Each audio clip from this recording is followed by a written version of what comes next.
Hi dear friends, എല്ലാവർക്കും മച്ചൂസ് വ്ലോഗിലേക്ക് സ്വാഗതം. ഇന്ന് നമ്മൾ ഈസി ആയിട്ട് സിമ്പിളായിട്ട് നമുക്ക് കല്യാണത്തിനൊക്കെ കിട്ടുന്ന അതേ ടേസ്റ്റിലുള്ള പാലട എങ്ങനെ വീട്ടിലുണ്ടാക്കാമെന്ന് നോക്കിയാലോ. അപ്പം എല്ലാവരും വായു. ഇതിനായിട്ട് ഞാനിവിടെ സൂരജിൻ്റെ പാലടയാണ് യൂസ് ചെയ്യുന്നത്. 200 ഗ്രാമാണ് ഈ ഒരു പാക്കറ്റിന് വെയിറ്റ് വരുന്നത്. നല്ല വൈറ്റ് കളറിൽ ചെറിയ ചെറിയ അടകളാണ് ഇതിൽ കൊടുത്തിട്ടുള്ളത്. ഈ അട യൂസ് ചെയ്തിട്ട് അടപ്രഥമനും പാലടയും നമുക്ക് ഉണ്ടാക്കാം. ഞാനിവിടെ പാലടയാണ് ഉണ്ടാക്കി കാണിക്കുന്നത്. 200 ഗ്രാം ഫുള്ളായിട്ട് ഞാൻ ഒരു പാത്രത്തിലേക്ക് ഇട്ട് കൊടുത്തിട്ടുണ്ട്. അതിലേക്ക് ഇളം ചൂടുള്ള 1 ലിറ്റർ വെള്ളമാണ് ഇനി ചേർത്ത് കൊടുക്കേണ്ടത്. ഇനി ഇത് നന്നായിട്ടൊന്ന് തിളപ്പിച്ചെടുക്കാം. സ്റ്റൗ ഓൺ ആക്കിയിട്ട് നന്നായിട്ട് ഈ വെള്ളം ഒന്ന് തിളയ്ക്കുന്നത് വരെ നമുക്കൊന്ന് വെയിറ്റ് ചെയ്യാം.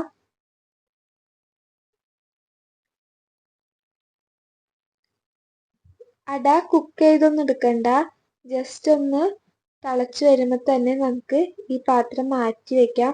കുറച്ച് നേരം ഒന്ന് റെസ്റ്റ് ചെയ്യുമ്പോഴേക്കും ആ ഒരു ചൂടിൽ അട നന്നായിട്ട് വെന്ത് കിട്ടും. ഇപ്പം നന്നായിട്ട് തിളച്ച് വന്നിട്ടുണ്ട്. നമുക്കിനി ഈ പാത്രം മാറ്റി വെച്ചിട്ട് പായസം ഉണ്ടാക്കാനുള്ള പാത്രം വെച്ച് കൊടുക്കാം. ഇതിലേക്ക് 1/2 കപ്പ് പഞ്ചസാര ചേർത്ത് കൊടുക്കാം. പഞ്ചസാര കാരമൽ ചെയ്യാൻ വേണ്ടിയാണ് ചേർത്ത് കൊടുക്കുന്നത്. പഞ്ചസാര ഇതുപോലെ കാരമൽ ചെയ്യുമ്പോഴാണ് നമ്മുടെ പാലടയ്ക്ക് നല്ലൊരു കളർ കിട്ടുന്നത്. അപ്പം ആരും ഈ ഒരു സ്റ്റെപ്പ് സ്കിപ്പ് ചെയ്ത് കളയരുത്. ഇതുപോലെ തന്നെ ചെയ്യണം, അപ്പോഴാണ് നല്ല കളർ കിട്ടുക. ഇനി ചെറുതായിട്ട് മെൽറ്റായി തുടങ്ങുമ്പോൾ ഇതുപോലെ ഒരു തവി യൂസ് ചെയ്തിട്ട് നന്നായിട്ടൊന്ന് മിക്സ് ചെയ്ത് കൊടുക്കാം. പഞ്ചസാര അലിഞ്ഞ് നല്ലൊരു ഗോൾഡൻ ഷെയ്ഡായിട്ട് വരും.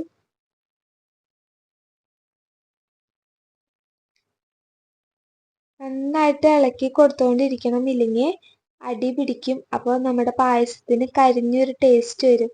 അത് വരാണ്ടിരിക്കാൻ വേണ്ടിയിട്ട് നന്നായിട്ട് ഇളക്കി കൊടുക്കണം. നല്ലൊരു ഗോൾഡൻ കളറായി തുടങ്ങിയിട്ടുണ്ട്.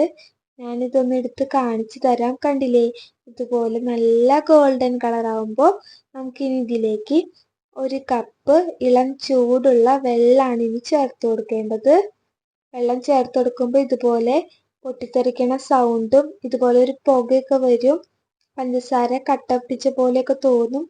സാരില്ല, കുറച്ച് നേരം കൂടി നന്നായിട്ട് തിളപ്പിച്ചാൽ മതി. അപ്പോൾ ആ പഞ്ചസാരയൊക്കെ നന്നായിട്ട് മെൽറ്റായിട്ട് വരും. കണ്ടില്ലേ, ഇതുപോലെ. ഇനി നമുക്ക് ഇതിലേക്ക് പാലാണ് ചേർത്ത് കൊടുക്കേണ്ടത്. 3 ലിറ്റർ പാലാണ് 200 ഗ്രാമിൻ്റെ ഈ അടയ്ക്ക് വേണ്ടി ആവശ്യമായിട്ട് വരുന്നത്. ഞാനിവിടെ മിൽമയുടെ പാലാണ് യൂസ് ചെയ്യുന്നത്. ഏത് ബ്രാൻഡിൻ്റെ പാല് വേണമെങ്കിലും നമുക്ക് യൂസ് ചെയ്യാം. വീട്ടിലത്തെ പശുവിൻ്റെ പാല് വേണമെങ്കിലും യൂസ് ചെയ്യാം. അതിനൊന്നും കുഴപ്പമില്ല, നല്ല കൊഴുപ്പുള്ള പാല് നോക്കി എടുക്കാനായിട്ട് ശ്രദ്ധിച്ചാൽ മതി.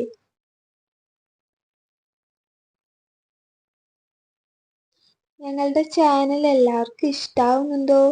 ഇഷ്ടാവുന്നുണ്ടെങ്കിൽ എല്ലാ കൂട്ടുകാരും ഒന്ന് സബ്സ്ക്രൈബ് ചെയ്യണേ.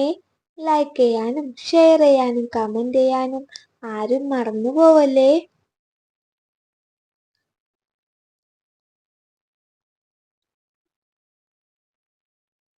മൂന്ന് ലിറ്റർ പാല് ഒഴിച്ചു കൊടുത്തതിന് ശേഷം ഞാൻ നന്നായിട്ട് ഇതൊന്ന് മിക്സ് ചെയ്ത് കൊടുത്തിട്ടുണ്ട്. ഇതുപോലെ ഒന്ന് മിക്സ് ചെയ്ത് കൊടുക്കുമ്പോൾ തന്നെ നമ്മുടെ പാലും കാരമലും നന്നായിട്ട് മിക്സ് ആയിട്ട് നല്ലൊരു കളറ് കിട്ടിത്തുടങ്ങി. ഇനി നന്നായിട്ട് പാല് തിളപ്പിച്ചെടുക്കണം.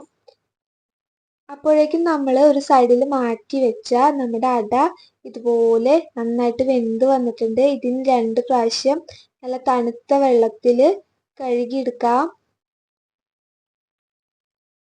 ഇനി നമുക്ക് തിളച്ചു വന്ന പാലിലേക്ക് നമ്മുടെ അട ഇട്ട് കൊടുക്കാം. അട ഇട്ട് കൊടുക്കുമ്പോൾ ഇതുപോലെ ഇട്ട് കൊടുക്കരുത്, നമ്മുടെ കൈയിലേക്ക് പാല് തെറിച്ച് വീഴാനുള്ള ചാൻസ് കൂടുതലാണ്. അതുകൊണ്ട് ഒരു തവി യൂസ് ചെയ്തിട്ട് ഇതുപോലെ ഇട്ട് കൊടുക്കാം. എല്ലാ അടയും ഇട്ട് കൊടുത്തിട്ട് തവി യൂസ് ചെയ്ത് നന്നായിട്ടൊന്ന് മിക്സ് ചെയ്ത് കൊടുക്കണം. ഞാൻ ഈ ചെയ്യുന്നത് പോലെ എല്ലാവരും വീട്ടിലൊന്ന് ട്രൈ ചെയ്ത് നോക്കണേ. എല്ലാവർക്കും ഇഷ്ടപ്പെടുന്ന നല്ലൊരു പാലടയുടെ റെസിപ്പിയാണ് ഞാനിവിടെ കാണിച്ചു തരുന്നത്. ഒട്ടും ഫ്ലോപ്പായി പോവാത്ത നല്ലൊരു പാലട നമുക്ക് വീട്ടിൽ തന്നെ എളുപ്പത്തിൽ ഉണ്ടാക്കാം.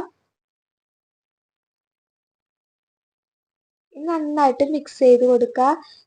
അടയും പാലും കൂടി ഒന്ന് തിളച്ചു വരുന്നത് വരെ നമുക്കൊന്ന് വെയിറ്റ് ചെയ്യാം.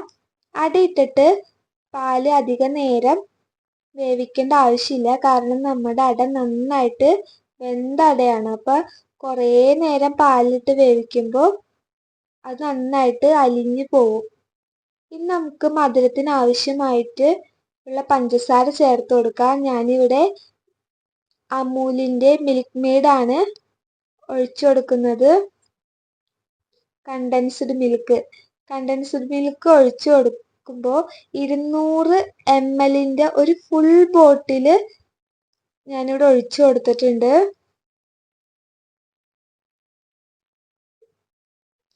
ഇനി ഇതുപോലെ മിൽക്ക് മെയ്ഡ് ഒഴിക്കാൻ താല്പര്യമില്ല എങ്കിൽ ഇതിന് പകരം ആവശ്യത്തിനുള്ള പഞ്ചസാര ചേർത്ത് കൊടുത്താൽ മതി.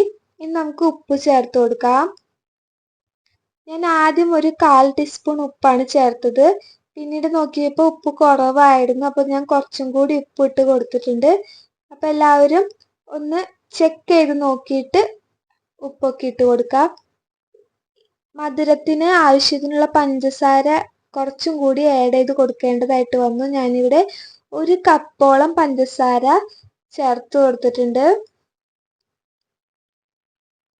200 ml അമൂലിൻ്റെ ഒരു മിൽക്ക് മെയ്ഡും 1 കപ്പ് പഞ്ചസാരയും കൂടി ചേർത്ത് കൊടുത്തിട്ടാണ് ഞാനിവിടെ പായസം ഉണ്ടാക്കിയെടുത്തത്. ഇതിലേക്ക് 8 ഏലക്കായ 1 ടേബിൾ ടീസ്പൂൺ പഞ്ചസാര ഇട്ട് നന്നായിട്ട് മിക്സിയിലൊന്ന് പൊടിച്ചെടുത്തത് ഞാൻ ചേർത്ത് കൊടുത്തിട്ടുണ്ട്.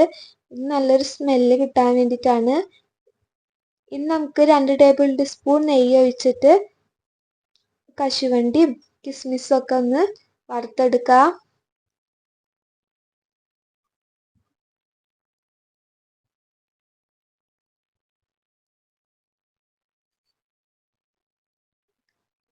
ഒരു കൈപ്പിടിയോളം കശുവണ്ടിയാണ് ഞാനിവിടെ വറുത്തെടുക്കാനായിട്ട് എടുത്തിട്ടുള്ളത്. കശുവണ്ടിയുടെയും കിസ്മിസിൻ്റെ അളവ് നമ്മുടെ ഇഷ്ടത്തിനനുസരിച്ച് കൂട്ടിയും കുറച്ചും നമുക്ക് എടുക്കാം. കൂടുതൽ ഇടുമ്പോഴാണ് നമുക്ക് പായസത്തിൽ ഇടയ്ക്ക് കടിക്കാൻ കിട്ടുമ്പോൾ നല്ലൊരു ടേസ്റ്റ് ഉണ്ടാവുക.